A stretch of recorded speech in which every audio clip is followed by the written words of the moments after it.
C8 paint. About to wash up the Can-Am Ryker. Got me a little wash thing here. Put me some nice hot soap in there. You know, a lot of the bike is somewhat plastic, right? To a certain degree, hard plastics and so on and so forth. So you gotta be careful how you wash these bikes. So one of the things people do a lot of times, they use Armor All on it to shine it all up. A lot of times, depending on the type of plastic, Armor All will shine it up, but for some reason, it'll keep needing that same Armor All, obviously, because some auto body places in their place, they'll tell you do not use Armor All. They will tell you not to use Armor All because they say it messes up the plastic over time. They say Armor All is not, good for the bike. It does mess up the plastic. I don't know either way. I have noticed that sometimes stuff that I've used Armor All on, it will get dull after a while. So I hand wash my bike compared to, I like to even hand wash the cars. Washing these vehicles and different things are therapeutic for me. It helps me appreciate what I have when I get a chance to sit back and ride it and also sit back and wash it. It helps me appreciate what I have. It helps me take care of it, my cars and my bike. It helps me understand if there's scratches or something wrong with it. Obviously I can see as I'm washing it. A lot of times when you don't wash your vehicle yourself, you may not understand what scratches and marks and different things are on it. So I soap the baby on down. Obviously it's pretty dirty. Haven't washed it in a few weeks.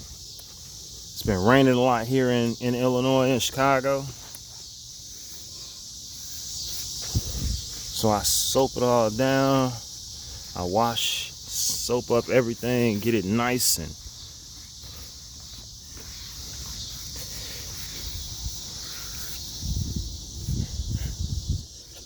just like I like to wash my ass, I like to wash my bike.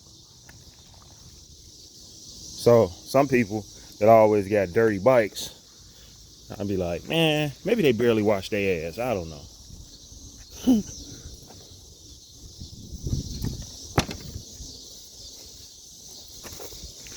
Wash this on down. I'm gonna get ready for a ride today.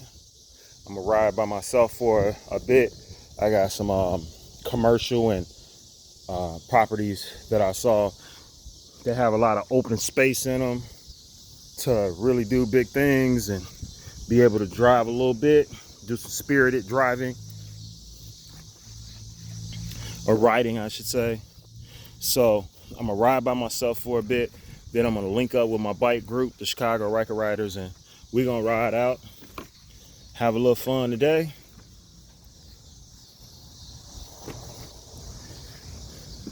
So that's the good thing about it, is the connections, the people that you connect with on these things. I got a couple of friends. One of my boy, Dewana, he's getting one of these. He ordered it a while back. He hasn't been able to get it yet. Something happened with the factory. As I understand, the factory did catch on fire. So it feels like at times these things are harder to get than the C8 Corvette. So hopefully he has his soon.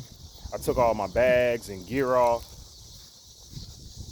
so I can wash the bike, soap it on down. Haven't noticed any, again, I've had the bike for 3 years, or maybe a little more than that. So I was, again, the second person in Illinois to get the bike. I haven't had any problems with the bike. Easy to ride, obviously, as I always say. I haven't had any issues, no, especially, some people say they haven't had any major issues. I don't think I've had any issues at all, besides things that were self-inflicted, for lack of a better word, whether I'm dumb enough to let somebody ride and they run into something, or I got to get a panel fixed or something like that. But I have had the VSC or VSS light, fault light. It did come on me. But after you drive maybe like, so it goes into a limp mode when that happens. It goes into a limp mode. Usually that happens if you're one of those people that ride the brake and the gas together at the same time a lot. You'll get that light. So you gotta make sure you don't do that. Again, don't ride the brake and the gas at the same time, or you will get that VSS light and the bike will go into limp mode. And I think the bike won't go over like 55 miles per hour. One of mine was, I let somebody ride it and it crashed into a gate. So it's like a pretty funny, stupid story. I let somebody ride it. It was the mother of my kid, and she had been begging me to ride it for like a year. So I said, all right, I'll take you out to ride. So I had her on back. I thought that's what she meant. No, she really wanted to ride it. So I was like, okay. So I got on back. I got on the back, and I had already shown her what to do and everything. She was doing pretty good. At first, she had to get used to the throttle. Once she got used to the throttle, everything was all good. By the way, if you see me by these trees and everything, that's me just trying to stay in the shade as much as I can. I keep this bike in the shade so none of the plastics like fade or anything like that. I like to keep my bike and my vehicles in the shade as best as possible. But back to story time. So when I let her ride it, she got used to the throttle within probably about 15 minutes, 10 to 15 minutes. So then we go on about a 30-minute ride over to this little town to grab something to eat that she wanted to go eat. She's doing well the whole ride over there. Does amazing. Good ride. I'm like, oh, wow. So she's like convinced, like, hey, I have to go get one of these as soon as possible. I'm like, okay, all good. You're good, seem to be a good rider, so do what you got to do. We pull up in the parking lot at the restaurant. The restaurant is an outdoor restaurant where people have to stand to get their order in and so on and so forth. So you got a bunch of people out there. She pulls up in the parking lot. We got to pull into a parking space. So there's no car on the right side of us, but there's a car on the left side. So she pulls where the car is on the left side. She pulls into the spot. It's a truck. She pulls too close to it. She's over basically in the person's lane, parking lane. I tell her to back up. I show her how to put it in reverse to back up. Hey, she does it. I tell her to like ease back into the park, just go forward a little bit. Hey, I'm still on back. For some reason, her brain triggers to something else. She hits the gas, jumps up this like 2.5 foot curve or so, and lands on this sidewalk. And I tell her to brake again. Instead, she hits the gas again on accident, right? Hits the gas again, goes through a fence now on somebody's property. I'm like, hey, what in the heck are you doing? How the heck did you just go through somebody's fence?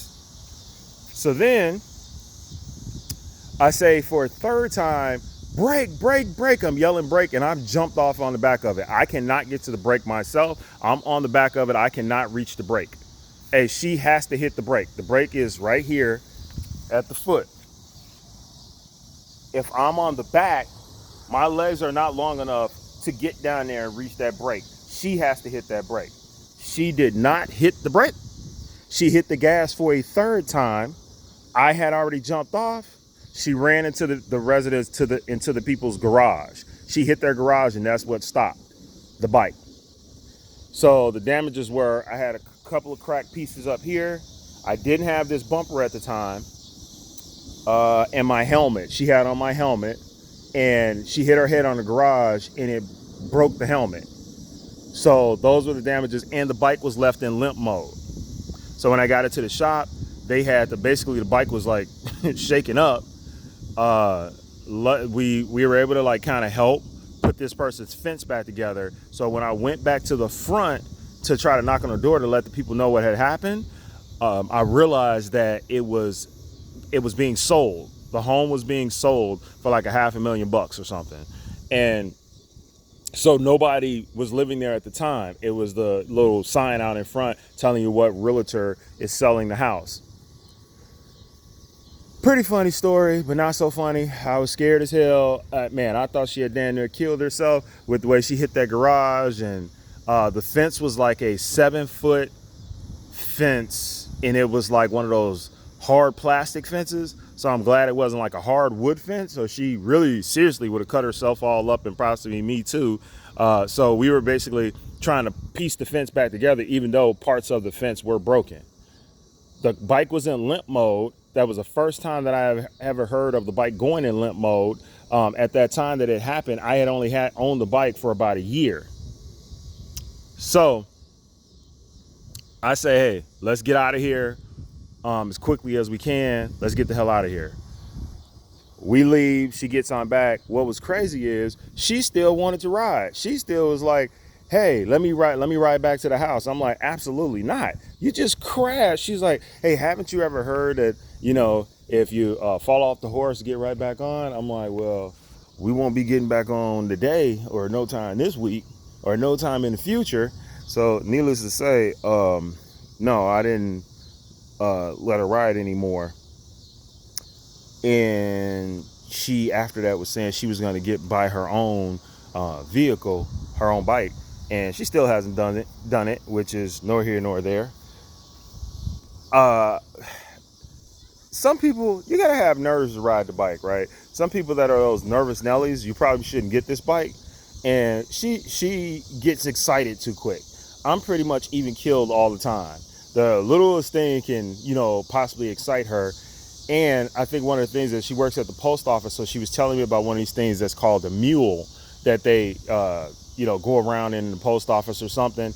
And some of the way that this bike is made, or how the functions of it, are in reverse of how that machine is. And that's how she said she made the mistake. She forgot that she wasn't at work. She was on this damn motorcycle. So with that being said, you got to be safe on these things. I would like to call myself a trained professional, because I've been riding it for 3 years and I was dealing with bikes before that.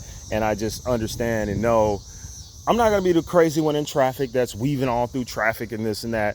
I'm the person that's on a straightaway. Yes, I'm going to get on it if I'm on a straightaway and it seems somewhat safe, and no potholes and stuff on the road and no cars coming across traffic. I'll get on it just to have a little fun with the bike, but I'm not one of these crazy people that are just going to be swerving all through traffic. I don't do that.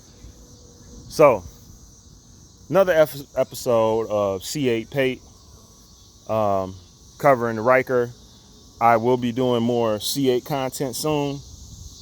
It's the summertime, so I want to get this, summer content out the way with the Can-Am Ryker, the convertible Mustang, the C8. I want to get this content out the way. We'll see what's going to happen in the wintertime, what kind of content we're going to come with. But for now, this is it. Until next time, my friends, I'm out. I'm about to go ride.